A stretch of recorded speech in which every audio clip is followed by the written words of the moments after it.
ಸುಮ್ಕಿರವ ಸಾನ ನೀನು ಸುಮ್ಮಂಗೆ ಏನೂ ಆಗಕ್ಕಿಲ್ಲ ಅಂತ ಹೇಳದ್ನಲ್ಲವ ನೀನು ಆಟೊಂದೆಲ್ಲ ದೂರ ಯೋಚನೆ ಮಾಡಬೇಡ ಸುಮ್ಕಿರು. ಇಷ್ಟು ವರ್ಷ ಈ ಮನೆ ಏನೂ ಮಾಡಲಿಲ್ಲ. ಈಗ ಪುಟ್ಟಮ್ಮಿ ಇಲ್ಲದೆ ಇರೋವಾಗ ಮಕ್ಕಳನ್ನ ಜೋಪಾನವಾಗಿ ನೋಡ್ಕೊಳಕ್ಕಾಗಲಿಲ್ಲ ಅಂದರೆ ನಾನು ಎಂಥ ಪಾಪಿ ತಂದೆ. ಯಾಕೆ ಮಗ ಹಿಂಗೆಲ್ಲ ಮಾತಾಡ್ತೀರಾ? ಸಮಾಧಾನ ಮಾಡ್ಕೊಳ್ಳಿ.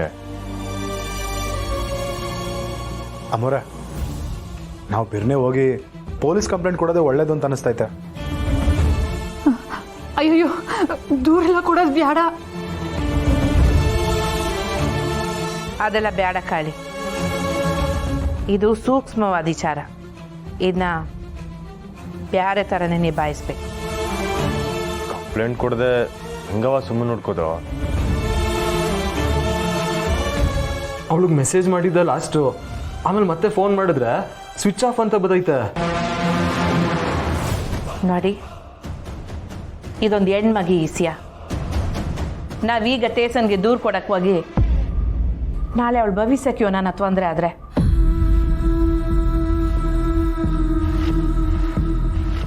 ಹಾಗಂತ ನಾವು ಸುಮ್ಮನೆ ಇದ್ರೆ ಸುಮ್ಮನ್ಗೇನು ತೊಂದರೆ ಆಗಲ್ವಾತೆ? ಸುಮ್ಮನಿರ್ಬೇಕು ಅಂತ ನಾನು ಹೇಳ್ತಿಲ್ಲವ. ಹೊಸ್ದಾಗಿ ಬಂದಿರೋ SI ನನಗೆ ಗೊತ್ತಿರೋ ವ್ಯಕ್ತಿನೇ. ಅವ್ರನ್ನ ಕರೆಸಿ ಸುಮನ್ ಬಗ್ಗೆ ಎಲ್ಲ ಹೇಳಿ ವಿಚಾರ ಸುಮ. ಹಬ್ಬ ಹೇಳೋದು ಸರಿಯಾಗಿ ಐತೆ. ಈ ವಿಷಯನ ಊರಿಗೆಲ್ಲ ಗೊತ್ತಾಗ್ದಂಗೆ ಸಂಭಾಳಿಸೋದೇ ಒಳ್ಳೇದು. ಹೌದು ಅಳಿ, ಅಂದರೆ ಮೊದಲೇ ಹೆಣ್ಮಗಿನ ವಿಷಯ ಊರಿನ ಜನ ತಲೆಗೆ ಒಂದೊಂದು ಮಾತಾಡ್ತಾರೆ.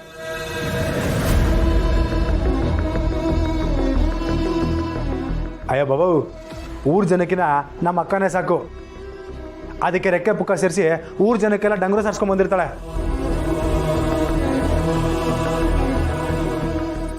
ಅತ್ತೆ, ನೀವು ಏನಾದರೂ ಮಾಡಿ, ಆದರೆ ಅವ್ವ ಬರೋ ಹೊತ್ತಿಗೆ ಸುಮ್ಮನೆ ನಿಮ್ಮ ಮನೆಯಾಗಿರ್ಬೇಕು. ಅವ್ವ ಸುಮ್ಮನೆ ಯಾಕೆ ಸಾರೆ ಆಸೆ ಮಾಡಿಕೊಂಡವಳು. ತಾಯಿ ಆದವಳಿಗೆ ಎಲ್ಲ ಮಕ್ಕಳು ಒಂದೇ ಸಾನ. ಸುಮ್ಕೆ ನೀವು ದಿಗಿಲು ಬೀಳ್ಬೇಡಿ. ಪುಟ್ಟಕ್ಕಂಗೆ ತಿಳಿದಂಗೆ ಇದೆಲ್ಲನೂ ಸರಿ ಮಾಡಮ್ಮ. ನೀವಿದ್ದೀರಾ ಅನ್ನೋದೇ ನಮಗೆ ಸ್ವಲ್ಪ ಧೈರ್ಯ. ಈಗ ನೀವೇ ನಮ್ಮ ಕೈ ಹಿಡಿಬೇಕು. ನಾನೆಲ್ಲ ಸರಿ ಮಾಡ್ತೀನಿ ಅಂತ ಹೇಳದ್ನಲ್ಲ, ಪುಡಿ ನಾನು ಮಾಡ್ಕೊತೀನಿ. ಸುಮ ಅದೆಲ್ಲ ಇದ್ರೂ ಜೋಪಾನವಾಗಿ ಮನೆಗೆ ಬರಂಗೆ ಮಾಡೋ ಜವಾಬ್ದಾರಿ ನಂದು.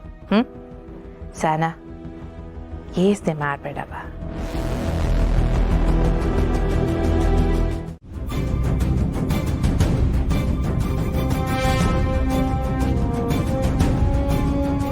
ಸರಿ, ನಿಮಗೆ ಯಾರ ಮೇಲಾದರೂ ಅನುಮಾನ ಇದೆಯಾ?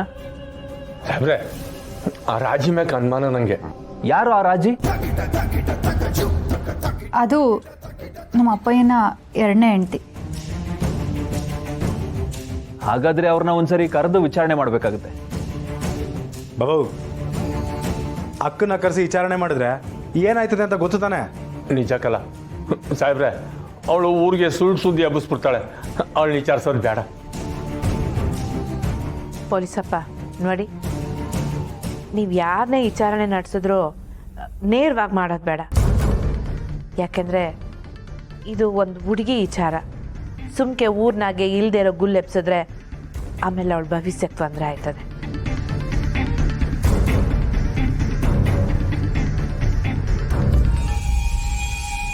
ಸಾಹೇಬ್ರೆ, ನೀವು ಕಂಪ್ಲೇಂಟ್ ತಗೊಳ್ದೆ ನಮ್ಮ ಸುಮಾನು ಹುಡ್ಕೊಟ್ರೆ ತಾನೇ ಉಪಕಾರ ಆಯ್ತದೆ. ಫೋನ್ನಾಗೆ ನಾನು ನಿಮಗೆಲ್ಲ ವಿಷಯನೂ ತಿಳಿಸಿವ್ನಲ್ಲ. ಗೊತ್ತಾಯ್ತು ಅಮ್ಮವ್ರೆ.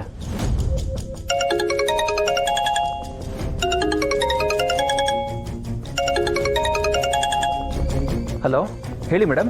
ಏನ್ರಿ ರಾಜು, ಕಂಪ್ಲೇಂಟ್ ತಗೊಳ್ದೆ ಬಂಗಾರಮ್ಮ ಅವ್ರ ಕೇಸ್ನ ಪರ್ಸ್ನಲ್ ಆಗಿ ಹ್ಯಾಂಡಲ್ ಮಾಡ್ತಿದ್ದೀರಂತೆ, ಏನ್ ವಿಷಯ?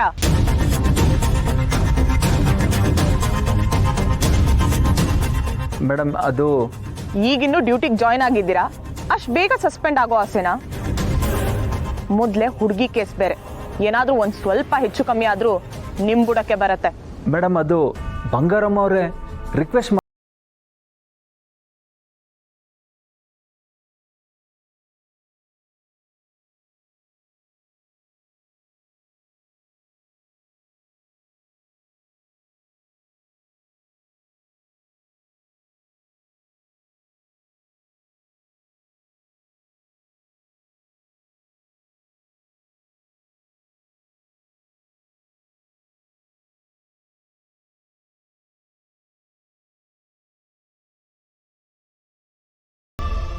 ಈಗ ಅವರೇ ಫೋನ್ ಮಾಡಿ ಮಾತಾಡಿದ್ದು. ನೀವು ಕಂಪ್ಲೇಂಟ್ ಕೊಟ್ಟರೆ ನಾನು ಏನು ಬೇಕಾದ್ರೂ ಆ್ಯಕ್ಷನ್ ತಗೋತೀನಿ.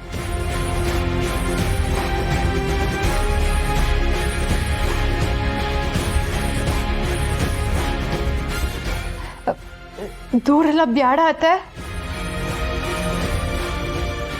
ಮೊರೆ ಕಂಪ್ಲೇಂಟ್ ಬೇಡ ಮೊರೆ. ಆಮೇಲೆ ನಾವೇ ನಮ್ಮ ಸುಮ್ಮನ ಪ್ರಚಾರಕ್ಕೆ ಇಟ್ಟಂಗೆ ಆಯ್ತದೆ.